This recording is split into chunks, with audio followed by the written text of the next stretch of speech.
Yolunuzda mening, mayli qiyinchilik bo'lsa-mu chidayman. Yo'lingizdan ozmang, nishoningizdan ozmang deb yo'ldoshlaringlarning qo'shilib tura oldinglarmi? Sizlar oxirat hayotini ko'zlagan kishilarning ayoli. Shuning uchun aslo va aslo o'zinglarni dunyo hayotiga dun tushgan ayollarga solishtirmang. Men aslo va aslo dunyo hayotini tanlamayman. Men Alloh va uning payg'ambari va oxirat hayotini tanlayman.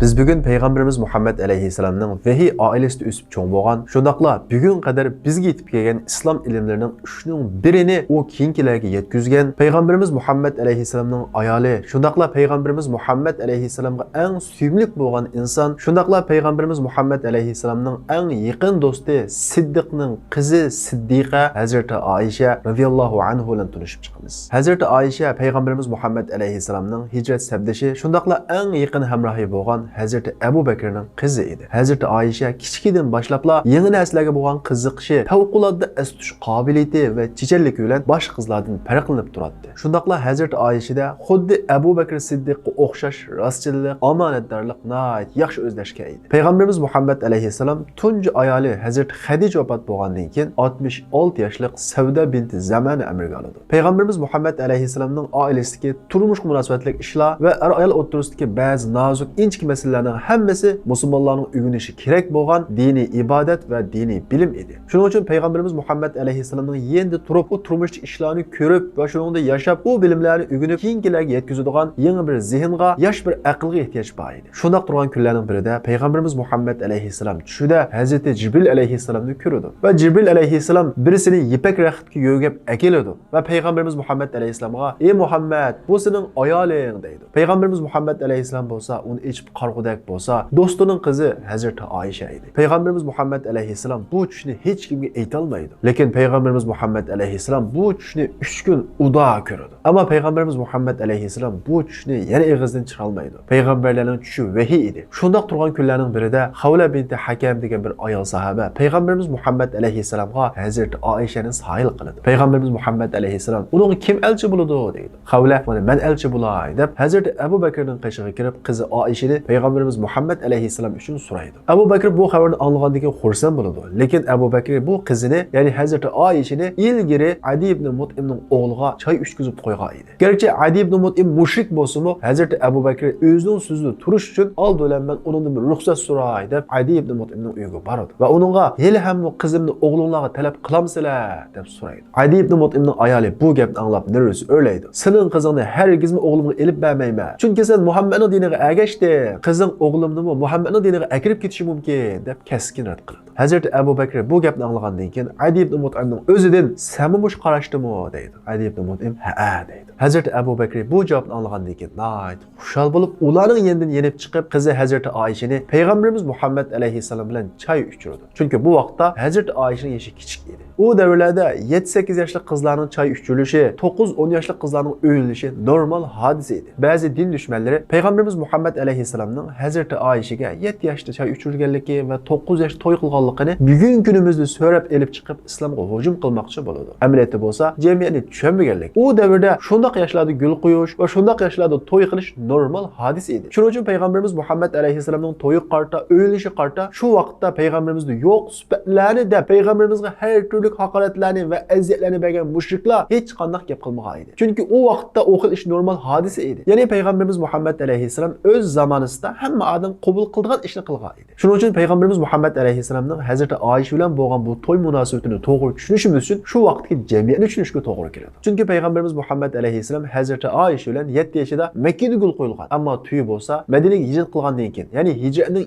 2-yili Shavval oyida bo'lgan. Hazreti Ayşe Peygamberimiz Muhammed Aleyhisselam'ning uyiga kirgandan keyin xuddi zirak va chechan o'quvchiga o'xshash Peygamberimiz Muhammed Aleyhisselam'dan nayt ko'p savollarni so'raydi. Hatto o'zi tug'ilishni ilgari yuz bergan tunji vahiy kelish hadisini Hazreti Ayşe Peygamberimiz Muhammed Aleyhisselam'dan bir-birlab so'rab tafsiriy holda bizga naql qilgan. Hazreti Ayşe'ning yangi narsalarga bo'lgan qiziqishi, ko'p savol so'rashi va astush qobiliyatining yuqoriligi, chechanligi haqiqiy tirishchan bir o'quvchining misoli edi. Shuning uchun Hazreti Ayşe'ni Alloh taolo Peygamberimiz Muhammed Aleyhisselamga ayol qilish orqali Peygamberimiz Muhammed Aleyhisselamning alayhissalomning oilasidagi ba'zi diniy masalalarni va er-ayol o'rtasidagi nozuk masalalarni Hazrat Oyshaning o'rganib, uni keyingilarga yetkazishni iroda qilgan edi. Ya'ni Hazrat Oysha faqat payg'ambarimiz Muhammad alayhissalomga ayol bo'libla qolmasdan, balki payg'ambarimiz Muhammad alayhissalomning o'quvchi ekanlik tarafi texmi kuchli va texmi ko'p. Shuning uchun sahobalarning olimlari tilga olinsa, uning eng beshida Hazrat Oysha keladi. Shundaqla Hazrat Oysha mazhabi deb, ya'ni Hazrat Oyshaning o'ziga xos bo'lgan tushunchalar,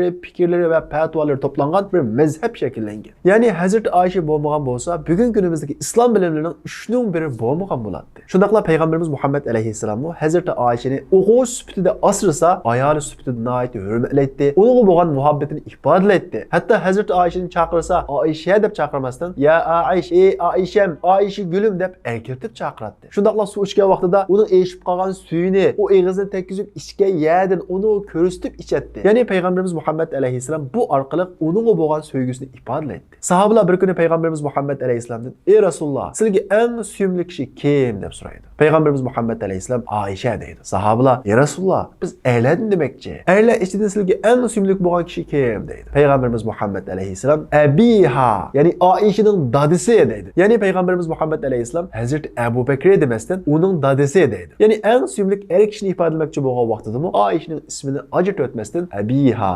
Oyshaning dadisi deydi. Buningda payg'ambarimiz Muhammad alayhissalomning Hazrat Oyshaga bo'lgan hurmati va muhabbatini ko'ramiz. Hazrat Oysha payg'ambarimiz Muhammad alayhissalomga to'y qilishni ilgari durustlikni, taqvodorlikni dadisidan o'rgangan edi. Payg'ambarimiz Muhammad alayhissalomga to'y qilgandan keyin uningdagi taqvodorlik, uningdagi durustlik, uningdagi zohidlik eng yuqori pallaga yetdi. Masalan, Hazrat Oysha Hasan Husaynlar kichik vaqtida ulardan hijoblanadi. Payg'ambarimiz Muhammad alayhissalomning Madinaga kelgan tunji vaqtlardagi qiyinchilik kunlarini payg'ambarimiz Muhammad alayhissalom bilan birga o'tkazgan. Ya'ni payg'ambarimiz Muhammad alayhissalomning eng yuqori palladagi zohidlik hayotini o'zi kichik bo'lsa-mu payg'ambarimiz Muhammad alayhissalom bilan birga o'tkazgan. Hazrat Oysha biz bug'doy tomoqini 3 kun orqa-marqa yeb boqmadik deydi. Shundaqla arpadan bo'lsa-mu 2 kun orqa-marqa qo'sqimiz tuyab boqmadi deydi. Ya'ni Hazrat Oysha payg'ambarimizdan mana bu shundaq zohidlik kunlarda uning bilan birga bo'lgan. Hazrat Oysha nima uchun bu kunlarga rozi bo'ldi? Nima uchun payg'ambarimiz Muhammad alayhissalomning eng yuqori palladagi zohidlikni ko'tarishga rozi bo'ldi? Nima uchun dadasining uyida qusqutoq yashashni tanlamadi? Chunki Hazrat Oysha kichik bo'lsa-mu bu davaning, ya'ni islom davosining abadiy hayotni qutqizish davosi ekanligi, bu dunyodagi to'qliq va bayashatlikning nihoyat qisqa oz ekanligi, buni deb oxirat hayotini tegishga arzimaydiganligini tunib yetgan edi. Ya'ni Hazrat Oyshaning aql yoshi ana shunga yetgan edi. Bo'lmasa Hazrat Oysha bir savdogarning qizi edi. Bayashat turmushni yashay oladi, lekin u hayotni tanlamadi. Endi bugun kunimizga qizlar o'zingizlarga bir qarab boqinglar. Hayotdagi g'aminglar nima? Eng yaxshi uyda o'tirish, eng go'zal kiyimni kiyish, eng isil tomoqlarni yeyish. Oxirat hayotinglarchi? Oxirat hayotinglarni o'ylab boqdinglarmi? Mayli bu dunyoda bayashat yashay olmasak, oxirat yashaymiz deb yo'ldoshinglarga tasalli beraldinglarmi? Yo'ldoshinglar nishonini tayg'ili qo'pgan vaqtida yo'lingizda mening, mayli qiyinchilik bo'lsa-mu chidayman, yo'lingizdan azmang, nishoningizdan azmang deb yo'ldoshinglarning qishida tura oldinglarmi? Buni hammanglar o'zingizlardan so'rab boqishinglar kerak. Xaybar urushida musulmonlar g'alaba qilib, nihoyat zo'r miqdorda o'lja va g'animat tushdi. Xaybardan kelgan g'animatlar va o'lja tufayli Madinada mo'lchilik bo'lib ketdi. Turmush saviyasi tuvan oilalarning turmush saviyasi yuqori ko'tarildi. Ammo payg'ambarimiz Muhammad alayhissalomning turmush saviyasi bo'lsa, burun qanda bo'lgan bo'lsa, hozir shundoq turadi. Buningda ba'zi ayollarning qursiq og'riydi. Chunki qarab baqsa, Madinaga birga kelgan ayollarning turmush saviyasi yuqori ko'tarilib ketgan. U kiymagan kiyimlarni kiygan holatlarni ko'rdi. Bu ahvollarni ko'rgan payg'ambarimiz Muhammad alayhissalomning ayollari bir yerga to'plashib o'ltirib, palonning ahvoli yaxshilandi. Bizning ahvolimiz bo'lsa burunqida qiyinchilik ichida. Biz payg'ambarimizga xat yozaylik. Bizga ozroq raxit bersin, yaxshiroq kiyim kiyaylik deb maslahatlashdi. Har biri payg'ambarimiz Muhammad alayhissalomga xat yozdi. Lekin Hazrat Oysha men xat yozmayman deb bu so'rovdan chekinadi. Ammo Rasulullohning boshqa ayollarining hammasi Rasululloh xat evatdi. Rasululloh sallallohu alayhi vasallam ayollarining talabini o'qigandan keyin ayollardan shunchalik afsuslandiki, o'zining payg'ambarning qandoq bo'lganligi, payg'ambar ayolining qandoq bo'lganligi, bu da'voning oldiga chiqqan odamning ayolining qandoq bo'lganligini ularning tushunib yetmaganligiga nihoyat afsuslandi. Va shu tufayli men ayollarimga bir oy yaqinlashmayman deb masjidning ichiga chedir tikib o'ltirib shu yerda o'tkazdi. Oxiri Alloh taolo payg'ambarimiz Muhammad alayhissalomga agar ayollaring Alloh taoloni va uning elchisini va oxirat hayotini tanlasa, mushu hayotga rozi bo'lsin. Agar uni tanlamasa, dunyoda xohlagancha yashamoqchi bo'lsa, ularning taliqini bergin degan bu oyat nozil bo'ladi. Bu oyat nozil bo'lgandan keyin payg'ambarimiz Muhammad alayhissalom har bir ayol bilan ayrim-ayrim ko'rishib, ularga aldıran iddia xizmeti işlegandan keyin Alloh taolaning ya ayyuhan nabiy qul li azwajik in kuntunna turidnal hayatad dunya va zinataha fata'alayni umatti'ukunna va sarihkunna sarahan jamila. Ey payg'ambar, ayollaringga aytqin. Agar ular hayoti dunyoni xolasa, ya'ni oxirat hayotini, abadiy hayotini emas, bu shu dunyoda yashashni xolasa, kelinglar, sizlarga ozroq bir narsa beray va sizlarni quyutay. Agar sizlar Alloh va uning payg'ambari va oxirat hayotini ko'zlasanglar, Alloh taolo sizlarga jannatni tayyorladi degan bu oyatni ularga tushuntirdi. Payg'ambarimiz Muhammad alayhissalom navbat bo'yicha Hazrati Oyshaning qishig'iga kelib, "Ey Oysha, men sizga hozir bir narsa deyman. Bu ish to'g'riliq, ota-onangizga maslahat solmasdan o'zingiz qarab amang." deydi. Ve Peygamberimiz Muhammed Aleyhisselam Hazreti Ayşe'ye yukarı ayetini okuydu. Hazreti Ayşe bu ayetini alğandan keyin "Ey Resulullah, muş iştimi atanağa maslahat salam deme. Ben asla ve asla dünya hayatını tanlamayman. Ben Allah ve onun peygamberi ve ahiret hayatını tanlayman" deb özünün keskin ifadesini bildirdi. Peygamberimizin ayolları peygamberimizin isil öy, ali maşina yoki daj talep qilmadi. Azroq rahat ve kiyim talep qildi. Ama Allah Taala ularga tuvendik ayetni nazil qildi. Nima uchun? Chunki payg'ambarning va shundaqla payg'ambarning izbasardan mangan kishilarning ayoli shu darajada zohid bo'lish kerakki, atrofidagi kishilar qanchalik yashab ketsin, qanchalik dunyoga tushib ketgan bo'lsin, oxiratlar ko'zlashi dunyo hayotiga dum tushmasligining naqadar muhim ekanligini ko'rsatdi. Shuning uchun islom davosi, Alloh davosida mangan kishilarning ayollari buni yaxshi bilish kerakki, sizlar o'zinglarni boshqa ayollarga selishtirmanglar. Chunki sizlarning yo'ldoshinglar pul topgan bo'lsa, shu pul orqali islom davosiga tuhfa qo'shayotgan bir odam, agar diniy olim bo'lsa, so'z orqali, qalam orqali islom davosidagi bir odam, ya'ni so'zi bilan, qalami bilan yoki puli bilan Allah yo'lida jihad qilayotgan bir odam. Herkes bu ahiret hayotini unutib, va yoki men musulmon desam, bu ahiret hayoti uchun hech qanday ish qilmay, faqat mushu dunyoga markazlashib yashab, dunyoda yashashni o'ylaydigan kishilarning ayoli emas sizlar. Sizlar ahiret hayotini ko'zlagan kishilarning ayoli. Shuning uchun asla va asla o'zinglarni dunyo hayotiga dun tushgan ayollarga selishtirmanglar. Ular keysi. Hayot vaqtli. Qanchalik yil, 50 yil, 60 yil o'lim keladi. Bu ishlarning hammasi oxirlashadi. Biz keyli, yashaylik, ammo abadiy hayotda yashaylik. Aqlli inson vaqtli hayotini abadiy hayotga tegishmaydi. Hazreti Ayşe'nin izbasarı bulunlar. Hazreti Ayşe ana şundaq zahid bulup qalmay, nait ibadet qo'y edi. Kechilir o'qiydigan namozda tashlamaydi. Hech kuni va o'zili kunlaridan boshqa kunlarning hammasida digudek ro'zlar edi. Hazreti Ayşe ana shundaq ibadet qo'y, zahid, taqvo bulup qalmay, yurikida jihad o'tibaydi. Men ayol deb o'tirmasdan Rasululloh sallallohu alayhi va sallam, "Ey Rasululloh, men mi jihadga chiqay?" deb to'liq so'raydi. Peygamberimiz Muhammed Aleyhisselam bo'lsa, ayollarning jihadi hajdir. Sizlar haj qilish orqali biz jihad qilib erishgan savobga erishsizlar.